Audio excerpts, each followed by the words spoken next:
Meu marido quer ter filhos, mas acho que quero o divórcio. Meu marido me pediu um casamento aberto, e eu simplesmente disse: então se muda. Foi um daqueles momentos que você não sabe se chora, se ri, se grita ou se desmaia. Porque olha, a gente até tentava parecer normal, mas por dentro eu já sentia que a bomba ia explodir. Ele, com 31 anos, um adulto que age como se ainda tivesse 18, achando que videogame é carreira e que ter filhos resolve tudo. Eu, lutando contra um corpo que mais me sabotava que ajudava, 1000 cirurgias feitas, turnos exaustivos no hospital e ainda segurando as pontas da casa, sozinha. Naquela manhã eu estava arrumando a casa, café feito, tentando montar um momento de paz, sabe? Aquele raro instante onde eu podia respirar e tentar conversar com ele. Aí, do nada, ele solta: amor, tava pensando, que tal a gente abrir o casamento? Abriu o verbo e as portas para o caos. Ele contou dos grupos poliamorosos que entrou, falando de amizades abertas e relacionamentos flexíveis. Eu fiquei paralisada, só conseguia pensar: que porra é essa? Quando perguntei se ele tinha me traído, ele disse que não, que só uma garota no bar flertou. Clássico gaslighting. Eu estava ali, meio em choque, meio rindo de nervoso, meio chorando, pensando: será que esse homem enlouqueceu ou fui eu que nunca o conheci? Foi o momento em que eu percebi que o que eu chamava de amor tinha acabado, e eu não sabia o que vinha depois. Desde o começo, o nosso relacionamento sempre foi meio estranho. Meu marido, com seus 31 anos, parecia um jovem preso no corpo de um adulto.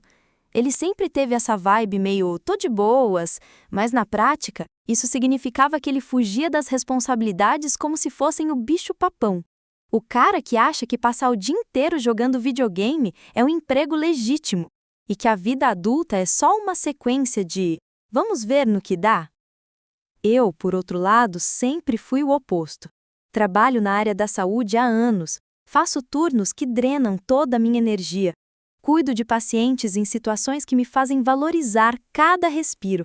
E não é só isso. Nos últimos 4 anos, minha saúde virou um pesadelo. Fiz 3 cirurgias só este ano, lutando contra um corpo que não cooperava, cheio de dores e limitações. Era um constante malabarismo entre o hospital, a recuperação e manter nossa casa funcionando. Enquanto eu dava duro para segurar tudo, ele pulava de emprego em emprego, sempre com desculpas e promessas que nunca se cumpriam. Quando ele ficou desempregado por mais de 1 ano, disse que estava se candidatando para várias vagas, mas a verdade era outra. Descobri que ele não se candidatava a nada há meses, nem aos empregos que eu indicava. Eu trabalhava até a exaustão, fazia as compras, cozinhava, limpava a casa, cuidava das contas e ele passava horas no videogame, ignorando tudo. Ele queria filhos, falava nisso como se fosse o único objetivo que iria salvar o casamento. Eu tinha medo. Medo do que a gravidez faria com o meu corpo já fragilizado. Medo de não ter apoio suficiente. Medo de ficar ainda mais sozinha. Eu via os meses passando e a distância emocional crescendo. Ele reclamava da nossa vida sexual que era quase inexistente devido às minhas limitações de saúde, dizendo que se sentia rejeitado. Mas quando eu perguntava se ele estava disposto a tentar terapia ou tratamento, a resposta era sempre um não indiferente. Além disso, ele recebia um dinheiro mensal de um acordo que supostamente compensaria a minha renda perdida se eu engravidasse e precisasse parar de trabalhar temporariamente. Só que esse valor era uma fração do que eu realmente ganhava, e ele não queria ouvir falar em dividir mais responsabilidades ou aliviar minha carga.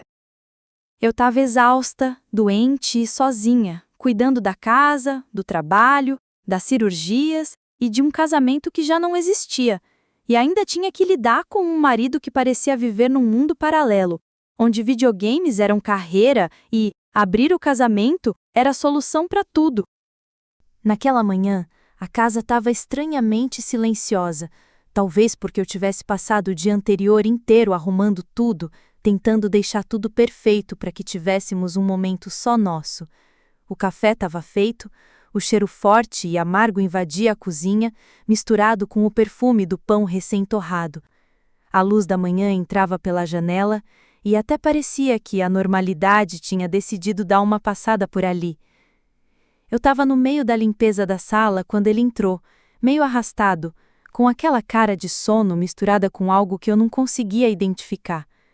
A princípio, achei que ele ia me ajudar com as tarefas, já que eu estava acumulando tudo sozinha há tempos, mas ele só sentou no sofá, pegou o controle do videogame e ligou a TV. Foi aí que eu percebi que esse dia não seria normal. Ele começou a falar sobre uns grupos online que tinha entrado, sobre relacionamentos abertos, poliamor, amizades coloridas, palavras que pareciam mais um idioma estrangeiro para mim. Sabe, amor, talvez a gente precise pensar diferente. Ter filhos é um baita compromisso e, com a sua saúde, talvez seja melhor a gente abrir as coisas para não sufocar um ao outro.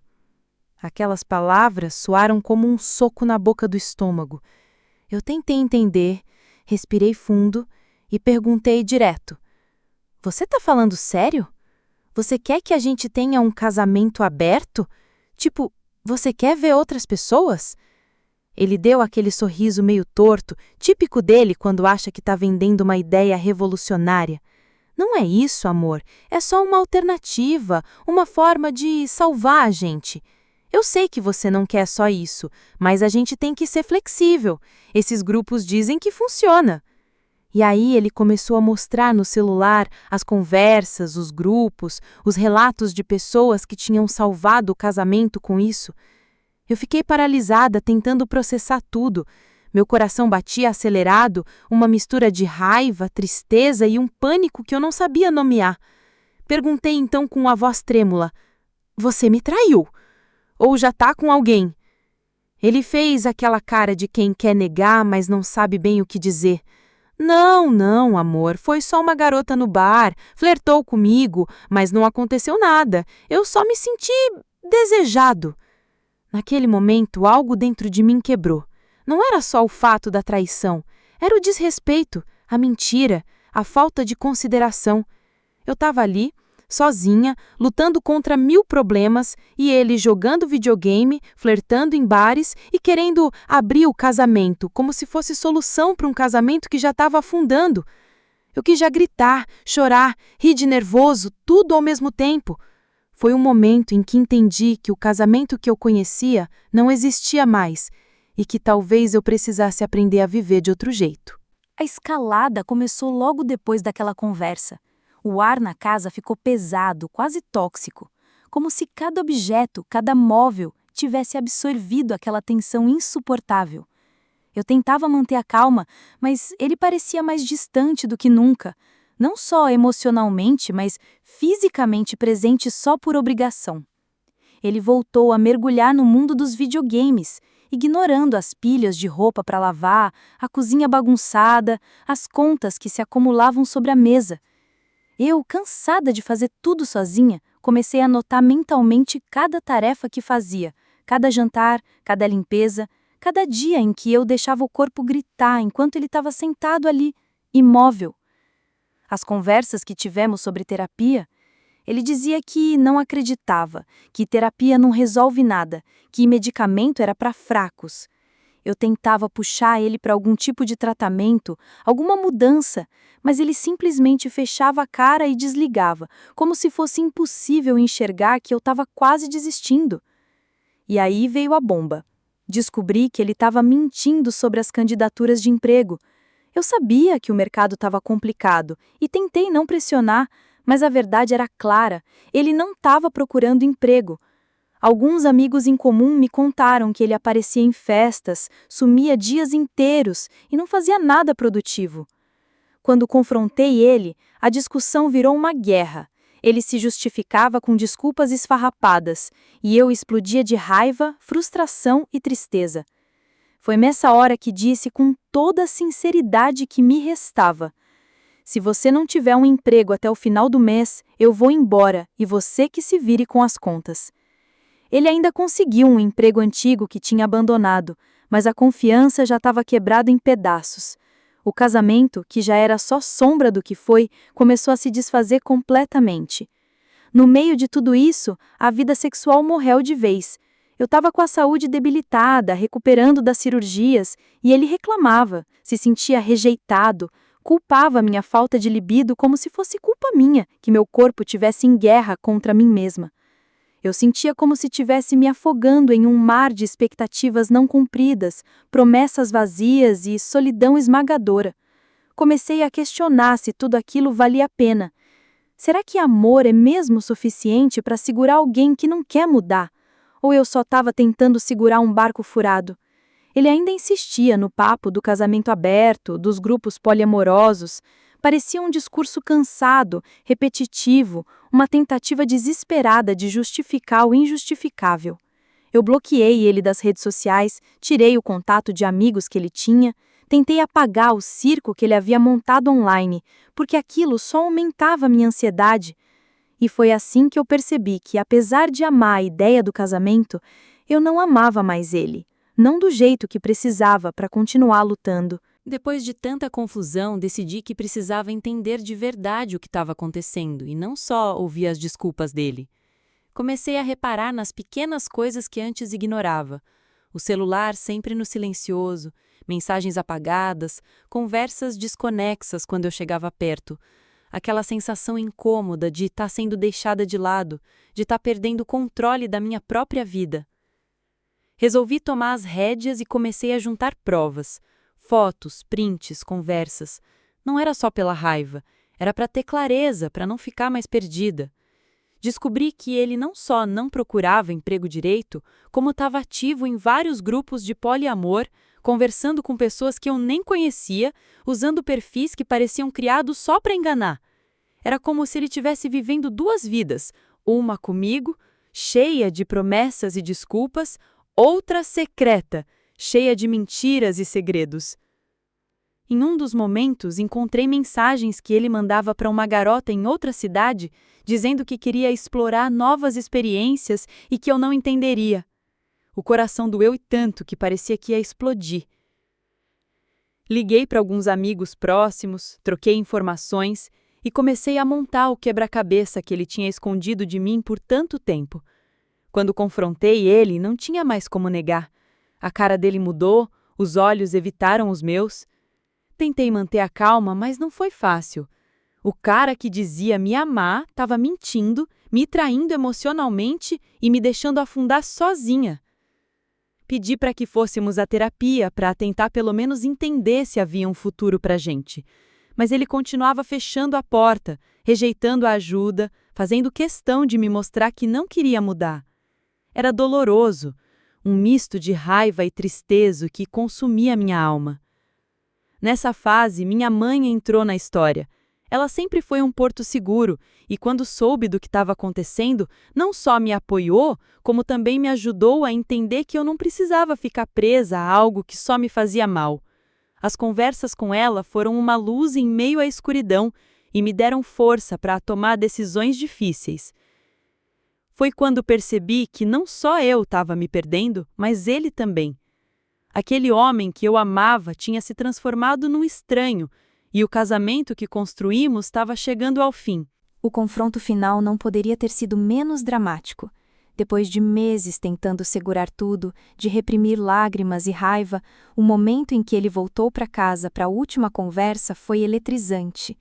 Era como se o tempo tivesse desacelerado e cada palavra carregava o peso de anos de frustrações, mentiras e expectativas quebradas. Quando ele entrou, a casa parecia vazia, mesmo com ele lá. O lado do armário já estava quase todo vazio, as fotos do casamento desaparecidas, o gato desaparecido também. O silêncio gritado entre nós era ensurdecedor. Ele tentou um abraço, que eu aceitei com hesitação. Quando tentou um beijo, virei a cabeça. Não tinha mais espaço para falsidade entre a gente. Sentamos e começamos a falar. Ele pediu desculpas por não ter ajudado, por ter deixado tudo nas minhas costas, por ter falhado como marido e parceiro. Foi estranho ouvir aquelas palavras saindo dele, um homem que sempre evitou responsabilidades. Ele falou sobre os planos para mudar, procurar um emprego que não precisasse de viagens, cuidar melhor de mim e da casa. Mas era tarde demais. Eu tinha feito contato com um advogado, já tinha decidido que o divórcio seria o caminho. Enquanto ajudava ele a empacotar suas coisas, um nó apertava meu peito. Eu sabia que aquele capítulo estava chegando ao fim, mas também sabia que, apesar da dor, uma nova história estava começando, uma em que eu seria a protagonista da minha própria vida. Quando ele saiu novamente, a casa ficou fria, silenciosa. Meus gatos se enroscaram em mim tentando me confortar. As lágrimas escorriam, mas dessa vez havia esperança, não pelo que fomos, mas pelo que eu poderia ser. Depois que ele saiu, o silêncio na casa foi uma mistura de alívio e tristeza. As fotos sumidas, o lado vazio do armário, o gato que havia ido para a casa da mãe dele, tudo isso era um lembrete constante do que tínhamos perdido. Comecei a seguir os passos legais, com a ajuda do advogado. Foi um processo delicado, cheio de papeladas, discussões e decisões difíceis. Decidimos que eu compraria a parte dele da casa, evitando uma disputa longa e dolorosa. Sobre a pensão alimentícia, como ele estava sem emprego fixo e eu era a principal provedora, as chances eram de que ele não receberia nada, mas tudo dependia de como o processo andaria. Sem filhos para preocupar, o divórcio seguia a um caminho menos complicado, mas ainda assim emocionalmente desgastante. A divisão dos bens foi justa, considerando que eu sustentava praticamente tudo nos últimos anos.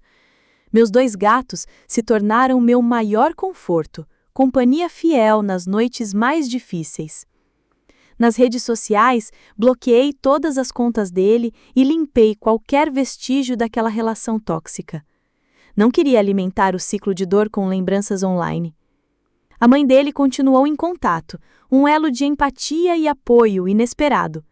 Choramos juntas, lembrando dos tempos bons e aceitando que o fim era inevitável. Alguns meses depois do divórcio, a casa finalmente voltou a ser meu refúgio. A solidão que antes doía, agora era acolhedora. Meus gatos, sempre ao meu lado, pareciam entender cada passo da minha recuperação. Comecei a me redescobrir. Noites tranquilas, café sem pressa, a liberdade de fazer planos só para mim. A ansiedade foi dando lugar a pequenas alegrias. Uma caminhada no parque, uma tarde lendo um livro, o simples prazer de estar inteira, sem máscaras. Não vou mentir, a cicatriz daquele casamento fica. Algumas lembranças doem como facadas, e há dias em que a tristeza bate forte. Mas aprendi que a dor não é o fim, é parte da jornada para encontrar a mim mesma. Com o tempo, as amizades verdadeiras se fortaleceram. Meus amigos, minha família e até a mãe dele, que continua sendo um apoio inesperado. Festas de aniversário voltaram a ser momentos felizes, sem aquela nuvem de tensão. E claro, aprendi a rir de tudo aquilo que parecia insuportável, porque a vida continua e o melhor ainda está por vir.